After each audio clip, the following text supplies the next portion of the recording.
right, now on Today in New York, heavy snow, whipping winds, and dangerous ice. The tri-state area getting slammed by one of the biggest storms in years.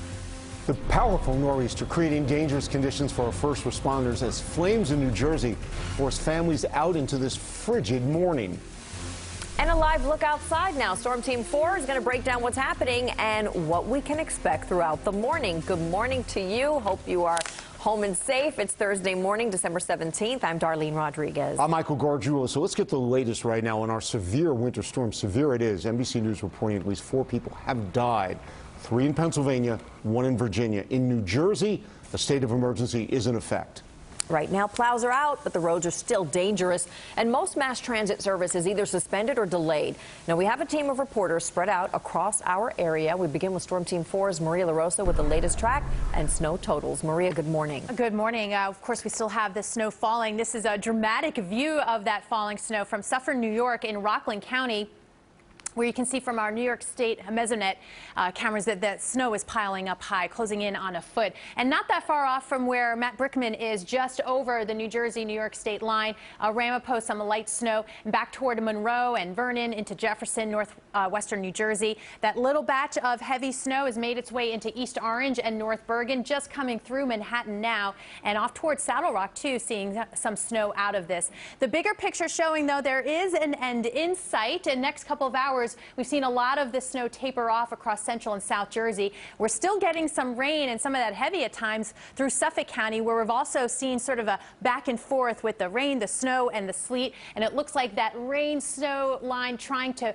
push a little bit more to the south now. So some changeover still possible before everything gets wrapped up. It is cold for sure. 24 degrees right now at Central Park. It feels like the teens, though. 22 in Poughkeepsie, 29 in Islip, 24 in Newark. So if you're in bed and you're thinking about heading out and doing some shoveling, getting that started, bundle up. Still looking at a developing area of low pressure. There it is. So with the cold air still getting pulled down, a few snow showers will linger. We'll track that for you and time it out coming up in just a few minutes. Darlene, Michael, back to you. Maria, thanks so much. All right, in the midst of this severe snowstorm, the terrible fire breaking out, we want to go to Tracy Strand in PASSAIC now with the very latest on this breaking situation. Tracy.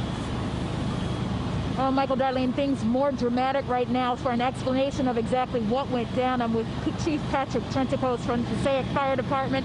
I told you as soon as we pulled up, we saw one of your guys being put in an ambulance. What exactly happened? Well, once we evacuated the building, we realized that we could not do any more work on the inside. It got too dangerous. We located up for a defensive attack, and basically we were operating the rear of the building and the wall collapsed. And we heard a mayday immediately. We were able to get to him. We uncovered the bricks. He was transported to St. Joe's Medical Center. Any word on his condition yet? He was conscious. Yep. I did talk to him. Lacerations, most likely concussion, so we're waiting on a report right now. Now, is he your only injury so far, and what exactly are we dealing with, Chief? Well, just a little bit after 4, the fire came in. A 3-story building we have behind us, heavy fire upon arrival. Units faced multiple rescues. They were able to take 2 victims on the 2nd floor fire escape. We had 3 people from the rear had to be removed. So if you imagine, all hands went immediately for rescue operations. By the time we got into the fire, we found the fire was fully involved on the 3rd floor, working into the cockloft.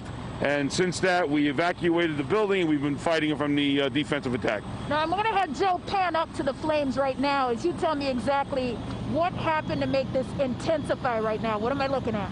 Well, as you could imagine, it's still under investigation. It's real early into the fire. What happened is the fire got ahead of us.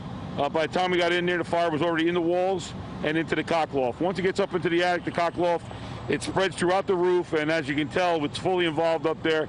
We have multiple lines on it. We have 3 master streams operating.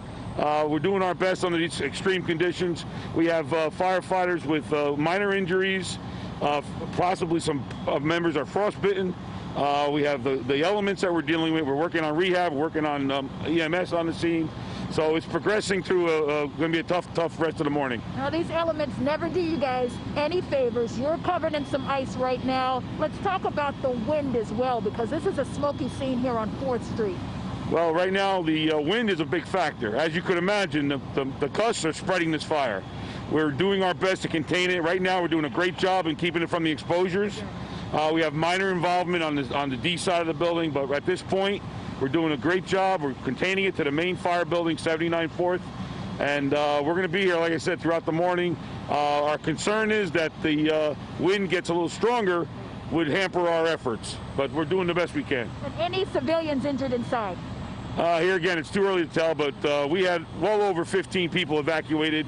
I'm sure there was a lot more. We'll get those details later on.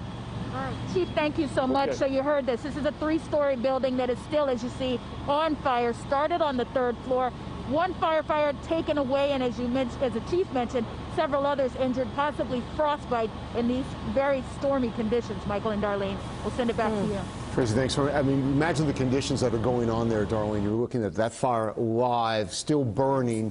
One firefighter hurt when the wall partially collapsed on them, and people having to be removed, all this in the middle of the snowstorm. And in these kinds of houses, what the firefighter was talking about, the cockloft, that area that connects all of the houses above that top apartment, that's how easily it can spread, usually through that roof. Just salute them out there in the midst of this storm. We definitely do. All right, it is 6:06. Let's check in now with Catherine Craig. Catherine Craig's been downtown for us in the East Village, looking at conditions there. Cat, good morning. It is so windy. Good morning to you, Darlene and Michael. It is so windy out here. At one point, we thought we had a little bit of a break from the snowfall, and it might have tapered off just a little bit, but the winds are so strong right now. They're really blowing around all of the snow. There was one person right across the street waiting for the bus. I think that person tried to go get a taxi, but it is quite windy out here. If you're walking in it, it's tough. You might even need ski goggles, but First Avenue, it looks like it's covered with snow, but it has been plowed recently. The same goes for the side streets out here. In fact, we've seen one sanitation worker after another, numerous sanitation workers who are in their snow plows trying to clear the avenues and the side streets. Also, I know in your conversation with the acting commissioner for the sanitation department, he said that from what he's been told so far, those outdoor dining setups, they've been able to withstand the storm, and so far so good with that outdoor dining setups. But we know the workers have been really trying to maneuver carefully around outdoor dining to help out the restaurants out here, but not a lot of people we've seen on the roadways, and just a few people trying to make their way on the sidewalks here as this wind really whips. Reporting live, I'm Catherine Craig. We'll send it back to you, Darlene and Michael. All right, Kat, thank you.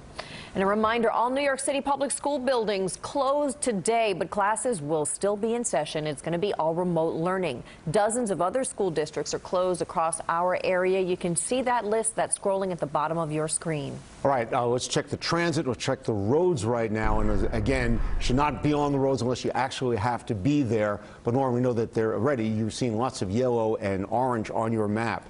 Right. I've seen cars stuck in the snow. We have jackknife tractor trailers and accidents out there. Our reporters are certainly showing you the conditions. I'm going to show you where the closures are right now. Route 17 northbound still closed in Paramus at A&S Drive because of low-hanging wires. That's snow and ice weighing them down. Route 7 also closed because of wires in the roadway between Newark Jersey City Turnpike and Schuyler Avenue. And a closure on Route 1 just came in southbound. This is in Edison from Amboy Avenue to 287. Heading over to mass transit, plenty of service changes. You have reduced subway service right now. Express service temporarily suspended. They're trying to get it back up. It just takes some time. Then on the major commuter rail lines, Metro North's running on its regular weekday schedule with possible delays. LIRR has a modified weekend schedule in effect with delays. NJ Transit, no rail service at all for the morning commute. In addition to that, no central or northern New Jersey bus service. Hudsonburg and Light Rail, Newark Light Rail still suspended. We're hoping for an update from them soon. Academy Bus is running on a modified schedule for those of you that take that. And the ferry schedules, no service for the morning commute for NYC Ferry, no service for C Street all day, modified schedule for Staten Island Ferry. And as you know, alternate side is suspended, but meter roll still in effect rather. Darlene and Michael, back to you. Okay, Lauren, thank you. All right, Greg Circles in Huntington, Long Island right now, looking at conditions there. Greg, good morning. How's it going? Good morning, Darlene. We continue to walk that tightrope that is the rain-snow line here in Huntington Village. We've been going between wet and white all morning long. Kind of a wet snow falling right now, about 6 inches on the ground here on Main Street in Huntington Village, and it continues to accumulate. And that mixed precipitation is a big problem for drivers. The roadways are slick, treacherous in some areas. Police in Nassau and Suffolk telling us they've seen close to 200 260 car accidents since this storm began. Fortunately, none of the injuries serious in those accidents, but plow drivers telling us stay off the roads if you can this morning so they can get out there and do their jobs and make these roads safe as this storm continues to wind down over the next couple of hours.